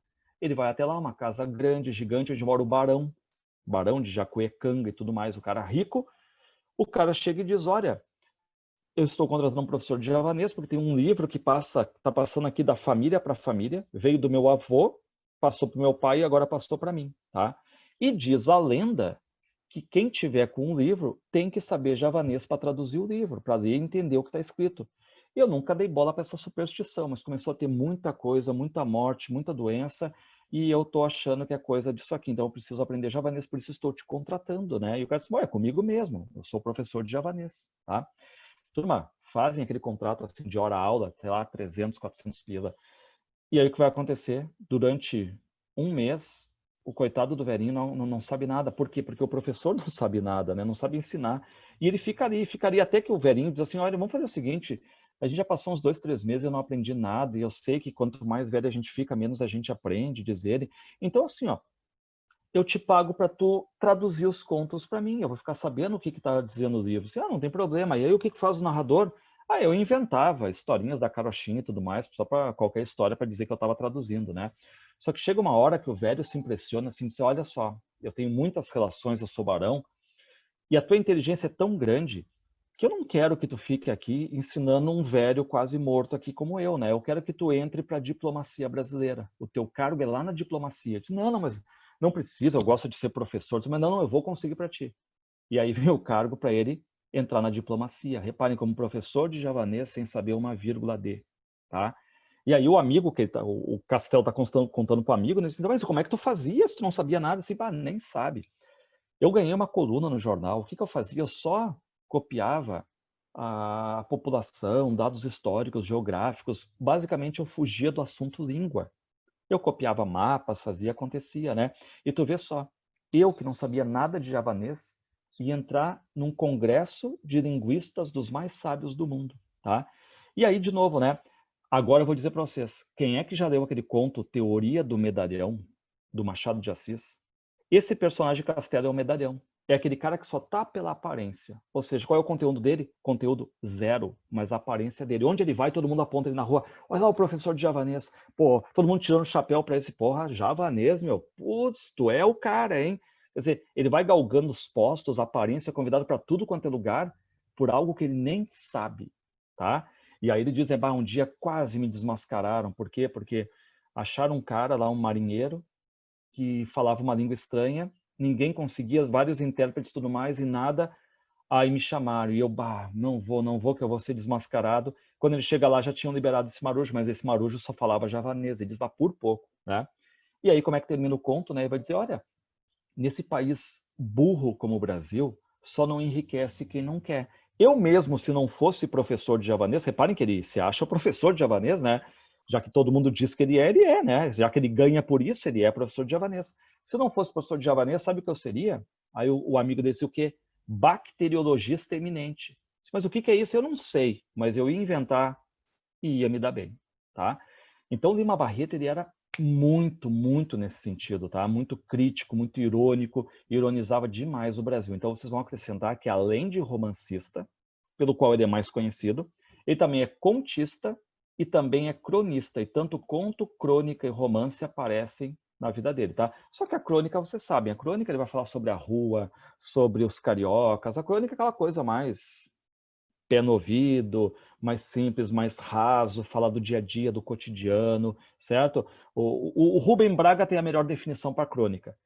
Às vezes faltavam 20 minutos para entregar uma crônica para o jornal. Eu não sabia o que escrever, eu abria a janela e a primeira coisa que passasse eu escrevia sobre. Crônica é despejar a linguagem do dia a dia, qualquer assunto que promova, digamos, uma reflexão. Depois a gente vai passar pela crônica, né, mais adiante, tá? Então, feito o Lima Barreto, turma, tá? Ó, aqui, cuidem. Aqui eu vou falar para vocês. Aqui como eu tenho confusão com aluno de medicina. Porque eu vou dizer para vocês, alunos que não são de medicina não são tão cri-cri. Alunos que fazem medicina são mais cri-cri. Entendo, estudam mais a fundo, querem o detalhe do detalhe, eu sei disso, tá? Agora, essa questão aqui, por exemplo, da URGS, se vocês, olhem bem o que eu estou dizendo, se vocês, alunos que são de medicina, vocês não baixarem um pouco a guarda, vocês vão se dar mal, tá? Escutem o que eu estou dizendo, reparem a questão. Considere as seguintes afirmações sobre o triste fim de Policarpo Quaresma de Lima Barreto. Na primeira parte, o autor apresenta um funcionário público exemplar, um patriota e um nacionalista obcecado. Esse um é todos um só, né? O E aqui como um aditivo, né? A vírgula adicionando. Mas vá que, olha só, está correto, o gabarito deu como correto. Mas vá que um de vocês chega e diz assim, ó, Sor, olha só, eu li o livro. Sim, tá? Tudo bem? O que tu achou? Não, olha só. Por que ele foi pro hospício? Por que ele foi aposentado? Eu disse, porque ele traduziu um ofício da língua tupi, da língua portuguesa para a língua tupi, e deu um problema lá e tudo mais. Tá, então ele é um funcionário público exemplar? Reparem, eu estou pegando ele de uma forma geral, eu não estou me atendo a um detalhe. Se ele fosse leitura obrigatória, talvez eles não fizessem essa questão, tá? Apesar de ter cometido um desvio que o levou ao hospício e posteriormente à aposentadoria. Aí eu melhoraria a questão. Ela está correta, mas olha onde eu estou querendo chegar, tá? Na segunda parte, Policarpo está no campo. Sim, dedicando-se à lavoura nas terras férteis do país. Olha, eu se fosse a URGS, eu colocaria entre aspas aquele férteis. Porque num primeiro momento, o que ele faz? É uma ironia disso aí. Num primeiro momento, ele vai ter que adubar a terra para ela gerar aquela lavoura portentosa dele, tá? Então, não foi o melhor termo escolhido pela URGS. Mas as saúvas põem fim ao seu projeto. Não só as saúvas, né? O fato do governo tocar imposto nele também, tá? Na terceira parte, em que prevalece a sátira política, vocês sabem contra quem? Contra o Floriano Peixoto. Policarpo rebela-se contra a república e o militarismo, só que num primeiro momento, lembrem, ele faz a adesão. Depois que ele fica sabendo que aqueles rebeldes da revolta da Armada são postos numa lancha, colocados para dentro de uma ilha e mortos, é que ele se rebela contra a política e o militarismo, acabando preso e condenado à morte. Muito bem, todas as três estão corretas, mas todas as três eu faria uma melhoria. Por isso que eu digo, vocês vão ter que baixar um pouco a guarda, não podem ser tão críticos assim na hora de fazer uma questão. Não podem, senão vocês vão atropelar questões e vão ficar contestando essas questões, tá? Voltando aqui, né? Ó, aqui eu botei a questão do Enem, vou passar, tá? Depois vocês façam com cuidado aqui, tá? Mas é uma questão do Enem sobre. Eu queria falar antes do final, tá? Eu queria falar do final, tá? Deixa eu terminar. Eu levo tanto tempo, às vezes, numa obra que eu me perco no tempo aqui, tá? Enfim, deixa eu voltar aqui para vocês. Pessoal, o final, se vocês ouvirem lá pelas tantas, tá? Algum detalhe envolvendo o final, é que assim, ó, ele sempre teve aquela cabeça dele idealista. Só que no final do livro, ele vai ter uma volta, ele vai ter uma consciência. A consciência dele de que tudo que ele fez pelo Brasil, tudo vai dar errado. Como é que o Brasil vai premiar ele dando um tiro, tá? Agora, alguns costumam associar isso a Dom Quixote. Vocês já ouviram falar da obra de Dom Quixote, né? Aquela obra, a novela de cavalaria, uma folgação da novela de cavalaria lá de 1600, do Miguel de Cervantes Saavedra, aquele autor que até hoje tem o quê? 7 cidades da Espanha disputando o nascimento do Miguel de Cervantes. Mas quando tu fala de Dom Quixote, você sabe, Dom Quixote é o nosso Chapolin, né? É uma ironia das novelas de cavalaria, tanto é que o Dom Quixote, ele vai, enfim, meio que virar a cabeça dele, na cabeça dele, ele é um leitor, ele lê tanta novela de cavalaria, é o maior leitor da história da literatura, né? Ele lê, até que na cabeça dele ele é um cavaleiro errante. E lembre o que era o cavaleiro errante. O cavaleiro errante é aquele cara que não tem paradeiro. Então, se tu tem um bar, o cavaleiro errante passar por ali, tu vai oferecer um prato de comida e não vai cobrar. Porque possivelmente tu nunca mais há de ver ele. Tá? Ele é um cavaleiro errante. Só que aí você sabe, né? Cavaleiros errantes, tinha toda aquela coisa do grande cavalo, da armadura, do elmo. E o Dom Quixote é uma folgação nisso. Tanto é que o Dom Quixote, você sabe que o idealismo do Dom Quixote chega tanto que ele está lutando com moinhos de vento, achando que são gigantes. Ele consegue, na sua persuasão, no seu poder de influência, chamar lá o coitado do Sancho Panza, né? Dizendo, Sancho Panza, venha comigo, vamos lá fazer a nossa dupla. Eu disse, não, mas eu não vou, o que é isso? Não, mas a gente vai conquistar países, tu vai presidir um deles, pá, então eu vou junto. E aí os dois vão fazer as peripécias mais idiotas possíveis, né? E quando o Dom Quixote vai ter um cavaleiro lá que vai fazer uma disputa com ele, tipo, amando da mulher do Dom Quixote, né? Quem perder fica um ano sem lutar. E o Dom Quixote aceita. Como o Dom Quixote não é hábil nas armas, o Dom Quixote perde e vai ter que ficar agora um ano sem lutar. Só que quando ele perde, ele fica doente. E quando ele volta da doença, ele volta à sua normalidade. E aí é tarde demais. Quando ele tem uma volta à sua, digamos, né, consciência, ele acaba morrendo. Então, qual é o fim do Dom Quixote? Claro que aí eu vou explicar para vocês um detalhezinho, né? Vocês sabem que na época em que o Dom Quixote está sendo escrito, não tinha essas questões de direitos autorais. Então, o que tu fazia? Tu tem teu personagem, mata teu personagem. Mata, senão alguém vai tomar de ti. Se tu deixar vivo, alguém rouba. E aconteceu que ele fez a primeira, a segunda parte do Dom Quixote, a saída do Dom Quixote, e não terminou a obra. E assim deixou. E já estava ocorrendo tipo uma terceira parte fake do Dom Quixote. O que fez Miguel de Cervantes? Acelerou e matou. Porque aquela questão, eu mato o personagem, ninguém mais me toma, tá morto, tá? Por questões de verossimilhança, ele tá morto, né? E aí a segunda, tanto é que esse final de Dom Quixote é muito discutido, alguns acham que não é o melhor final do mundo, né? Por quê? Porque o Dom Quixote, quando perde, ele volta da febre, volta à normalidade e ele morre. Por que eles associam ao Policarpo Quaresma? Porque o Policarpo Quaresma só quando sabe que vai morrer é que ele chega à seguinte conclusão reflexiva. Tudo que eu fiz na minha vida, em vão.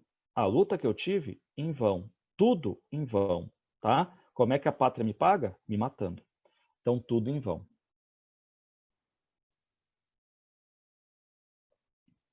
Bom, então deixei essa questão aqui para vocês, tá? Muito bem. Vocês peguem o Simões Lopes Neto e já marquem, né, Rio Grande do Sul, tá? Rio Grande do Sul. Até porque não tem nem como fugir disso, né? Reparem o nome dos livros, né? Contos Gauchescos, Lendas do Sul, Cancioneiro Guasca. Não tem como fugir daqui, tá? Então ele é um regionalista, o Simões Lopes Neto, só para você ter uma ideia, ele era de Pelotas, ele teve uma ascensão, e ele conseguiu, por exemplo, ir lá para o Rio de Janeiro, estudou naquele colégio chamado Abílio, atenção, aquele colégio Abílio, que o Raul Pompeia estudou, e que deu vida ao Ateneu. Tá? O Simões Lopes estudou lá. Então, reparem, o Simões Lopes Neto tem contato com o mundo urbano, com o mundo mais top da época, que era o mundo do Rio de Janeiro, não curtiu o colégio, voltou para Pelotas. Tá? Entendam, eu posso, lá pelas tantas, por exemplo, né, falar sobre o Rio Grande do Sul do interior e tudo mais e tal, esse aqui do Simões Lopes Neto, mas eu vou dizer para vocês, eu sempre vivi em Porto Alegre, sempre, tá? Sempre vivi em Porto Alegre. Agora, o Simões Lopes Neto, não. Simões Lopes Neto, ele viveu a cidade, conheceu a cidade e viveu essa campanha também, ele conhece isso aí, tá?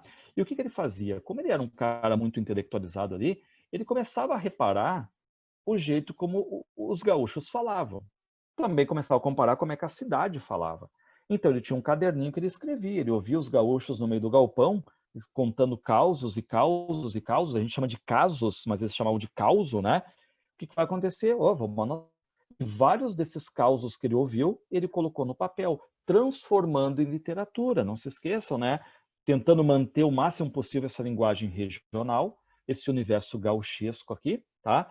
E colocando no papel. O Simões Lopes Neto, ele também foi um empreendedor, tá? Não sei se você sabe, ele teve uma fábrica de cigarros chamada Diabo, e ela faliu. Por isso que quando a gente fala que é marca Diabo, vem do Simões Lopes Neto, tá? Vem da fábrica de cigarros dele que faliu, a marca Diabo, tá? Então, o que a gente vai ver aqui, turma, tá? Quando ele fixa os costumes dos gaúchos. E quando eu falo gaúcho, eu estou excluindo o ser da cidade. Eu estou olhando para o mundo regionalista, tá? E a gente vai ver agora tipos, costumes, linguagens, mas no mundo regional. Ele teve mais 2 obras, tá? Que foram lançadas não faz muito, quando eu estava fazendo as minhas cadeiras de mestrado, o Luiz Augusto Fischer, professor, doutor da URGS, né? Gigante, conhecimento 5 estrelas, assim, ele ficou responsável por editar 2 obras do Simões Lopes Neto que foram achadas, digamos assim, né? Publicadas bem postumamente, lá pelos anos 2008, se não me engano, tá? E aí, como ele recebeu da editora vários, ele me deu, né, o Terra Gaúcha e o Artinha de Leitura, porque o Simões Lopes Neto fez tipo um livro para crianças, assim, né, como alfabetizar, tipo um livro didático. Chama-se Artinha de Leitura. É o arte no diminutivo, Artinha. E é legal do Artinha de Leitura, até eu ia postar esses dias aí. Uma das primeiras frases é muito legal, assim, que diz assim, ó, que não adianta de nada eu só ler, ou não adianta de nada eu só escrever. As 2 coisas devem estar intimamente juntas, né? Leitura e escrita, para tu ser um cara bom na escrita. Ler e escrever, ler e praticar, né? Sempre escrevendo, sempre lendo, tá? Então tinha essa questão do ensinamento dele. Então a gente vai ver aqui, ó, só para dizer, tá? O Cancioneiro Guasca, ele é um trabalho muito competente do Simões Lopes Neto, tá? Até tem que marcar, eu não tenho esse livro, Cancioneiro Guasca. Mas é um livro grosso, tá? O que fez o Simões Lopes Neto? Ele fez um grande trabalho para o Rio Grande do Sul, no sentido de recolher aquilo que pode ser perdido, tá? Vamos supor, hoje em dia na internet tem muita gente que coloca no papel, coloca na internet e fica para sempre. Aí tu procura no Google alguma coisinha, tá lá, tá? Tá lá. Agora, tem muita coisa que morreu, pessoal. Muita musiquinha, muita frase, muita piada, muita coisa que era de uma época oral, não tem como botar, muitos não botaram no papel e terminou. E o que fazia o Simões Lopes Neto? Chegava nos gaúchos e dizia: "Você conhece alguma piada, alguma quadra, algum poema, alguma música, qualquer coisa, uma cantiga que tu faça e tudo mais? Vai, eu sei, canta aí." Ele botava no papel. Então, o que o cancioneiro Guasca é? Ele é um recolhimento da tradição oral, um recolhimento daquilo que, se ele não colocasse no papel, ia morrer. Ninguém mais ia saber, tá? Então, ele fez um recolhimento da coisa mais regionalizada, certo? Os contos gauchescos, que já 2 vezes foram leituras obrigatórias da URGS, tem todo um sucesso aqui, né? Porque influencia muito depois o Guimarães Rosa com Grande Sertão Veredas. Os contos gauchescos, que são 19 contos narrados por um narrador chamado Blau Nunes, de 88 anos, que vai nos contar as histórias que ele viu, viveu ou presenciou, tá?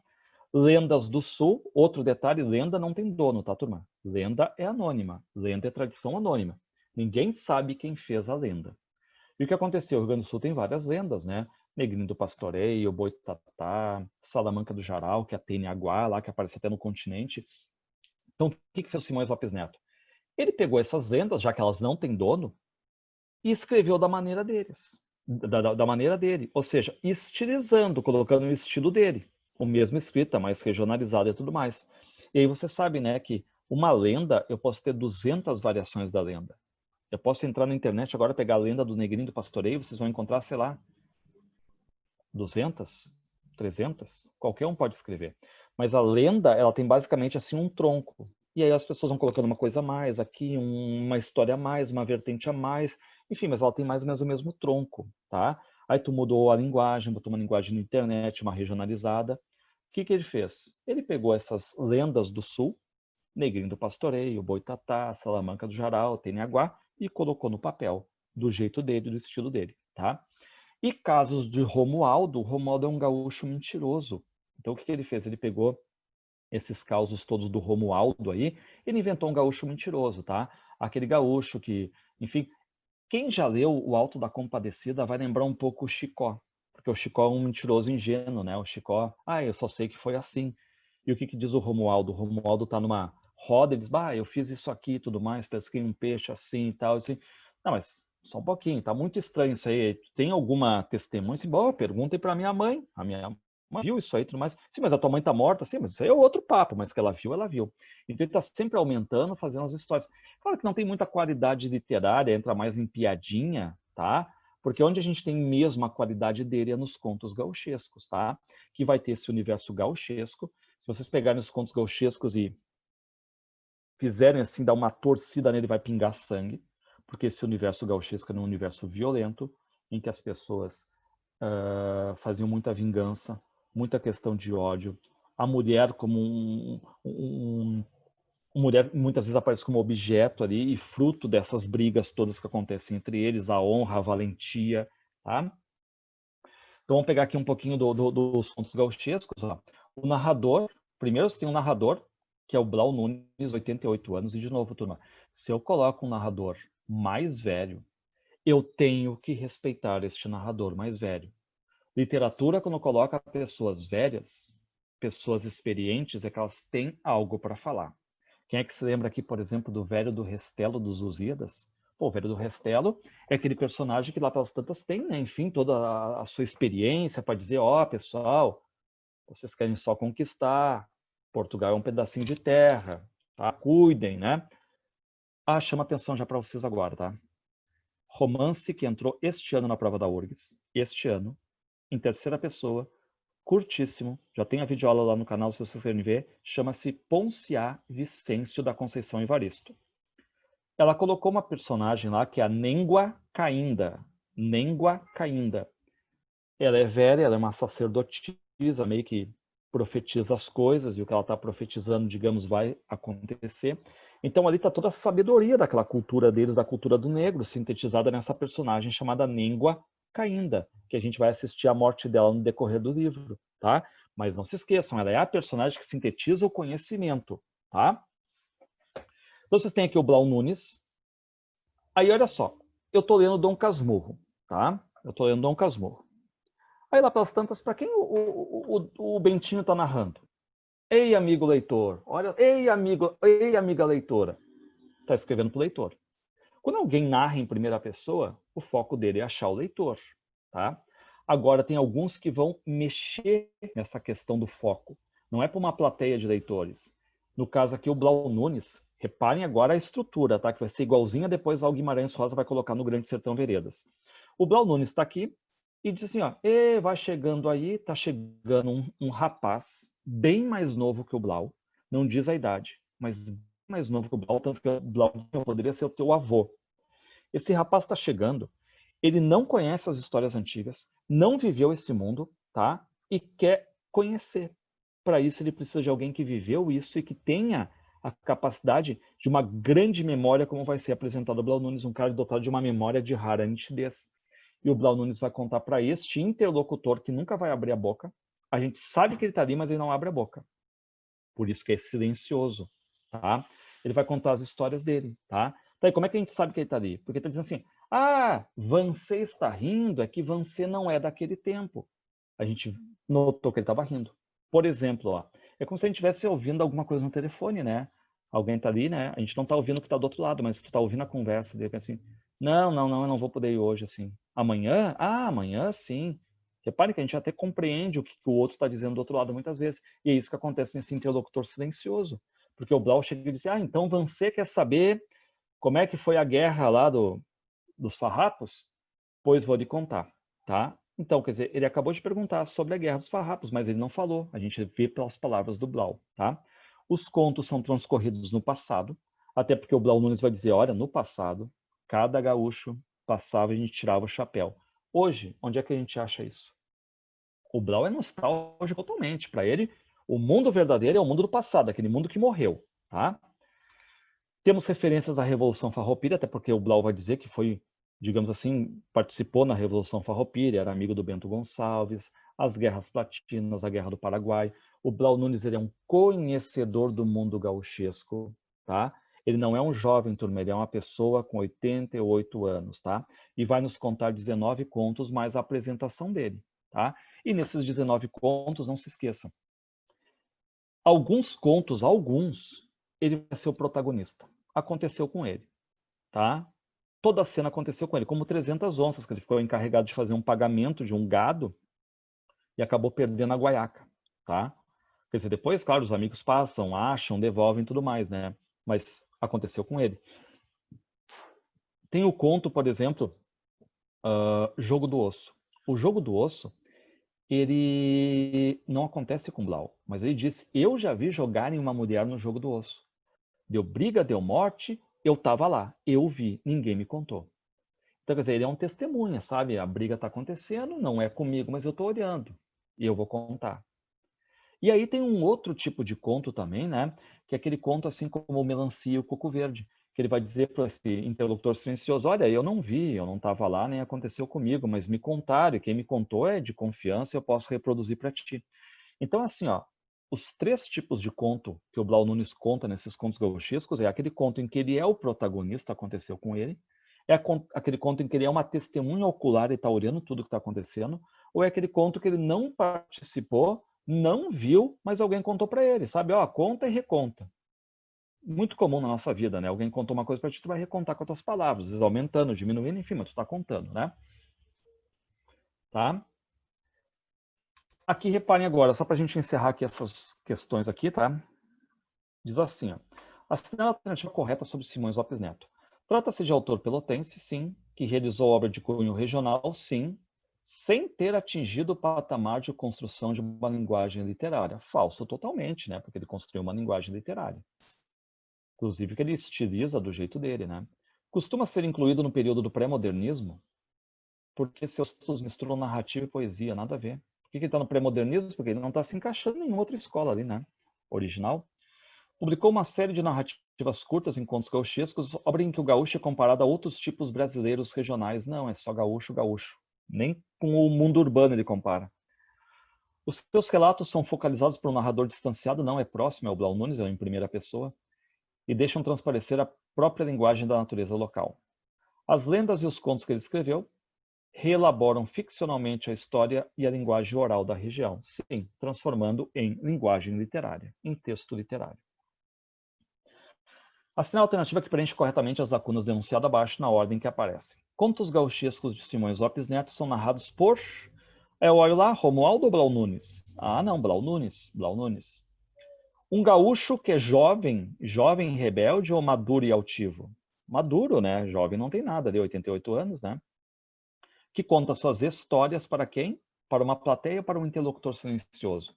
Aí era fácil de ver, né? O Blau, maduro, 88 anos, primeira pessoa, para um interlocutor silencioso. E aqui, turma, olha só. Aqui eu quero mostrar para vocês uma questão, só para a gente encerrar, tá? Vai ficar nos faltando um autor, e vocês vão me lembrar, tá? Vai ficar faltando um autor. Mas eu vou terminar aqui, tá? Vou terminar. Na verdade, eu vou terminar. Mas eu quero só falar dessa questão aqui.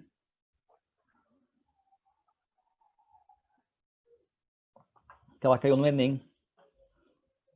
E o Enem, turma, ele tem primeira aplicação. Eu não sei se vocês já fizeram as provas da segunda aplicação, o PPL, para as pessoas privadas de liberdade, tá? E o Simões Lopes Neto caiu variação linguística num PPL. Então você não diz, ah, mas eu passei por todas as questões do Enem e não via sair, porque essa aqui está no PPL, tá? Repare, foi sempre um gaúcho quebralhão e despilchado sempre, por ser muito de mãos abertas. É um trecho do conto Contrabandista. Se numa mesa de primeira ganhava uma ponchada de balastracas, reunia a gurizada da casa, fazia pipipi, como para galinhas, e semeava as moedas, rindo-se do formigueiro que a miuçada formava, catando as pratas no terreiro. Ou seja, uma coisa meio do fundo da grota, né? Estão lembrados, né? Aquela questão assim da variação linguística regional. Gostava de sentar um laçaço num cachorro, mas desses laçaços de apanhar da palheta a virilha e puxar da valer, tanto que o bicho que o tomava, de tanto sentir dor, e lombeando-se, depois de disparar um pouco, é que gritava num caim, caim, caim de desespero. A língua falada no Brasil apresenta vasta diversidade, que se manifesta de acordo com o lugar, a faixa etária, a classe social, entre outros elementos. No fragmento do texto literário, a variação destaca-se por inovar na organização das estruturas sintáticas, pelo uso de vocabulário marcadamente regionalista, por distinguir no diálogo a origem social dos falantes, por adotar uma grafia típica do padrão culto na escrita, pelo entrelaçamento de falas de crianças e adultos. O gabarito aqui era a questão envolvendo exatamente, né, vocabulário regionalista. Então, cuidem, turma, não cai só o pessoal lá do sertão, né, o sertanejo, o caipira, o caboclo, né, cai também aqui o gaúcho, apesar de ter caído no Enem, segunda aplicação, tá? Pode falar.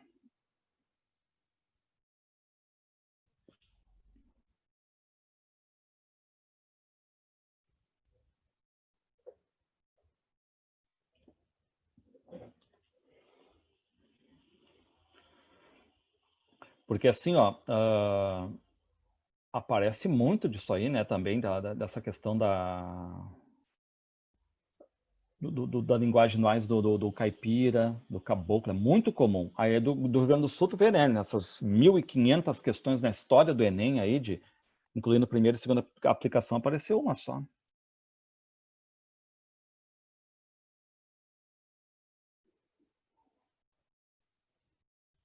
É que a coloquial, ela vai te dar essa questão de ser uma linguagem mais solta, tá? Às vezes no coloquial aí tu usa termos mais simples, até lembrem assim, até a questão do mas, do porém, alguns, o mas e o porém são mais coloquiais, agora todavia, no entanto, às vezes é um detalhezinho ou outro, é aquela questão mesmo para sentir uma linguagem mais simples, mais próxima de uma fala, e de uma próxima de uma fala, não precisa ter automaticamente um pra, um pro, algum desvio, tá? Agora, quando tu olha assim, a culta não significa que ela está digamos, com os termos mais tops do mundo, assim, que ninguém vai entender. Culto não significa muito ilustrado, culto significa correto, tá? A mulher falava numa plateia e tu percebia o uso de repetição e alguns erros, mas assim, utilizava da linguagem de culto. Tu tinha que trazer essa questão aí. Eu acho que não é uma questão que primeiro mostra um texto, depois tipo a tradução desse texto de uma professora falando, não era uma professora que falava, era uma professora que falava, né? Eles arrumavam assim, não, mas aí, se não me engano, o gabarito falava que dava amostras de um português culto. Eu acho que era mais ou menos assim, tá? Mais ou menos assim. Mas eu acho que ali eles caminharam no gabarito para esse tipo para amenizar um pouco a coisa. Dava mostras, eu acho que eles usavam até o termo mostras, tá? E aí não é tudo, né? Dava mostras em alguns momentos, né? Então é aquele papo, né? Tudo depende do golpe retórico. Tudo depende da forma como tu conduz a coisa. Mas é mais ou menos por aí, eu acho só botar assim, Enem, professora, mostras, culto, tu vai achar já a pergunta já. Mas é bem isso aí. E turma, só para encerrarmos aqui, tá? Eu quero falar do Amaro Juvenal. Ele não apareceu no Enem, não é um escritor aqui só da URGS, tá? Mas assim como apareceu este ano Sociedade Partenon Literária, vocês abram aí um lequezinho para botar um asterisco aí, o Amaro Juvenal. O Amaro Juvenal não era Amaro Juvenal. O nome verdadeiro dele era Ramiro Barcelos. Tem aqui uma rua, Avenida ou Rua, não sei, a Ramiro Barcelos ali, né, que cai na Farrapos e tudo mais, próximo do centro, tá? A Ramiro. O Ramiro, ele era um político, enfim, né? Só que ele era amigão do Borges de Medeiros, mas amigo mesmo, tá?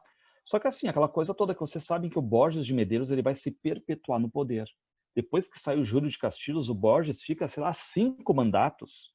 O Borges ficou de 1913 a 1928, tá? Então ele se perpetuou no poder. E o Ramiro Barcelos tem uma hora que ele acha que é a vez dele.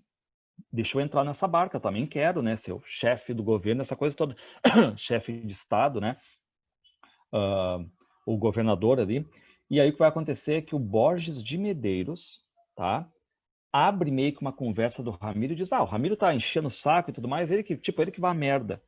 E o Ramiro fica tão brabo com isso, tipo aquela conversa que vaza, certo? Ele fica tão brabo que ele chega pro Borges de Medeiros e o que antes era amizade se torna o quê? Uma briga. Ele diz, tu mexeu com a pessoa errada, porque agora vai ter uma pessoa que há de me vingar, que é o Amaro Juvenal. Mal sabia lá pelas tantas, né, o Borges de Medeiros, que Amaro Juvenal era o pseudônimo do Ramiro Barcelos.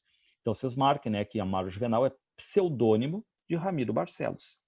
E ele vai fazer um poema que a gente vai chamar de poemeto campestre, que se chama Antônio Chimango. Antônio Borges de Medeiros. Está criticando, né? É que nem uma sátira política. Isso aqui é uma sátira política.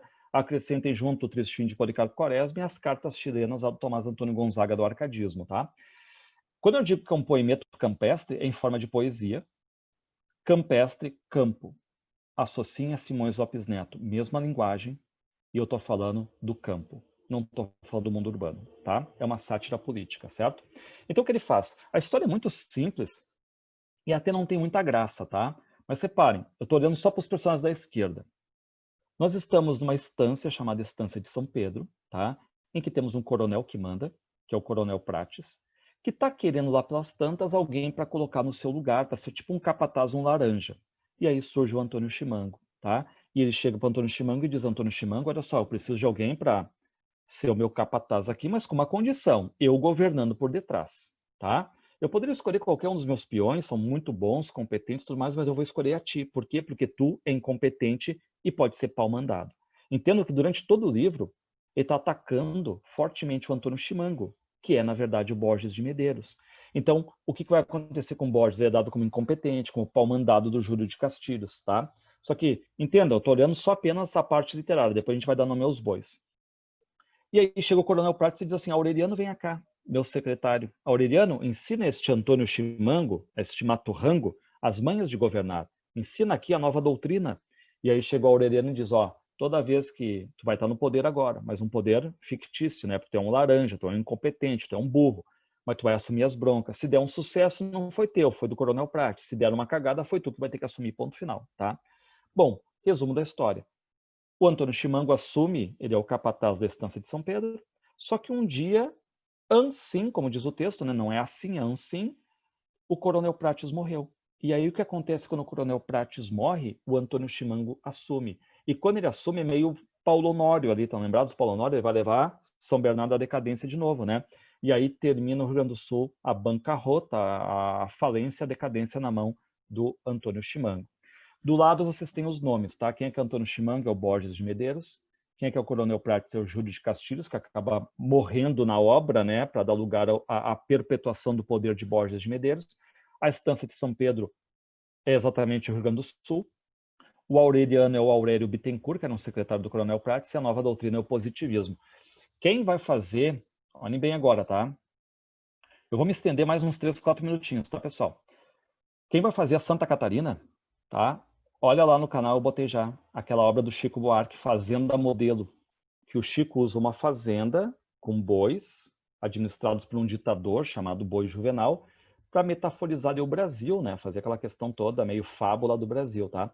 E eu coloquei até num comentário, olha, eu acho que o Chico leu o Antônio Chimango, porque eu acho que tem alguma coisinha ali que respinga, tá? Respinga, tá? Então, vocês têm também essa questão toda, quem quiser dar uma olhada na obra do Chico Buarque, já tem que trabalhar para a URGS, né, o LP Construção, já dá uma olhada lá na Fazenda Modelo. Muito bem. E olha só as metáforas campeiras, olhem como é que é a linguagem dele. Com o tempo, o Coronel Prates foi se sentindo pesado, vai morrer, né?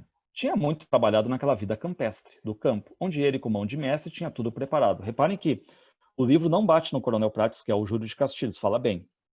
Um dia chamou o Antônio Chimango, Borges de Medeiros, e disse: escuta, rapaz, vai ser o meu capataz, mas tem uma condição, as rédeas na minha mão governando por detrás, ou seja, quem manda sou eu, tu só tá na frente para ser laranja. Sei que tu és maturrango, porém dou-te a preferência, nisto está minha ciência, escolhendo-te entre os outros.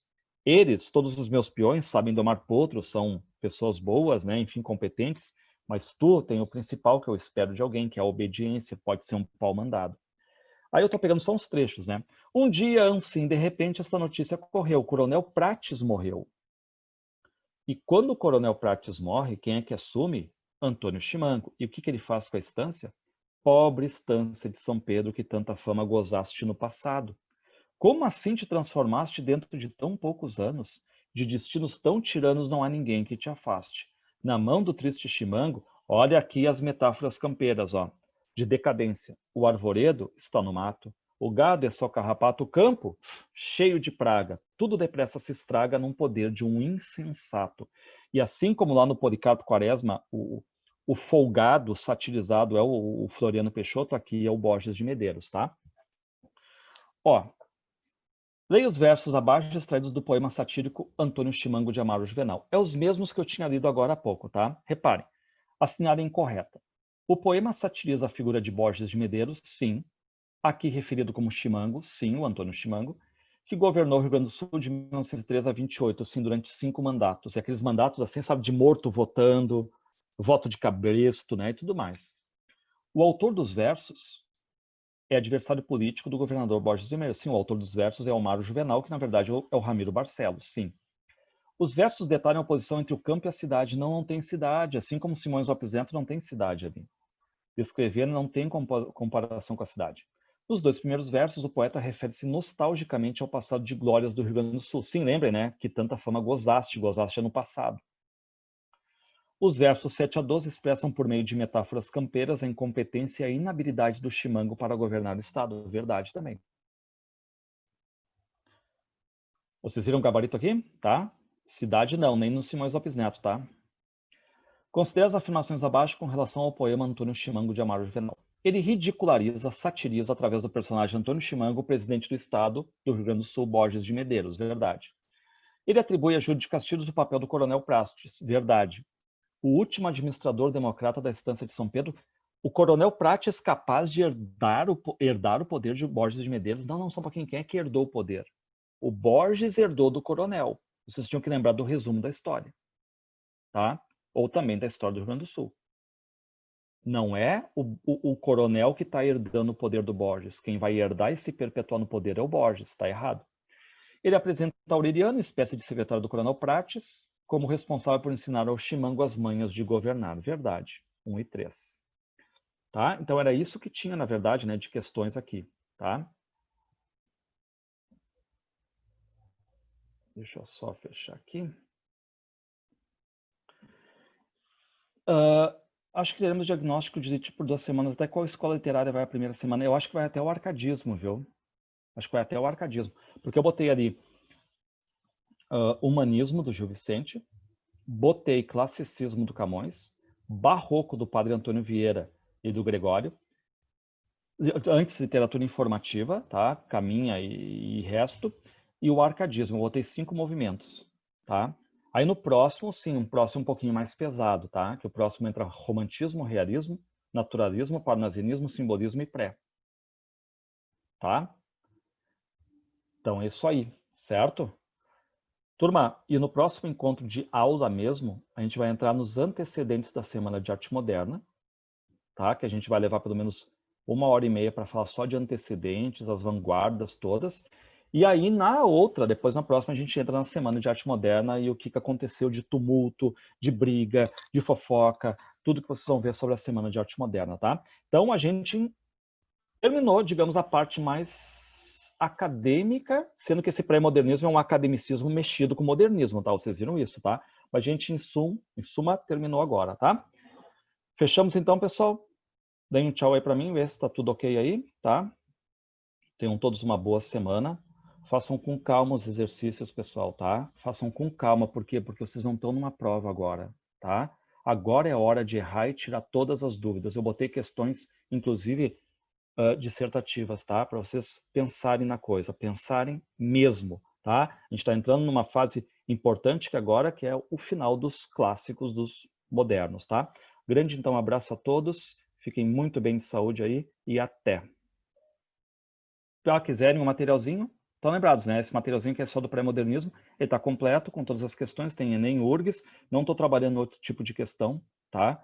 Mas quem for fazer aí Santa Catarina e tudo mais, eu estou indicando, né, no canal o que tem ali de obras para ver. Aliás, eu estou até sábado, tá? Eu vou colocar lá os primeiros 5 contos de um livro que a Santa Catarina está pedindo, que é o Ânsia Eterna, que é um livro de contos da Júlia Lopes de Almeida, tá?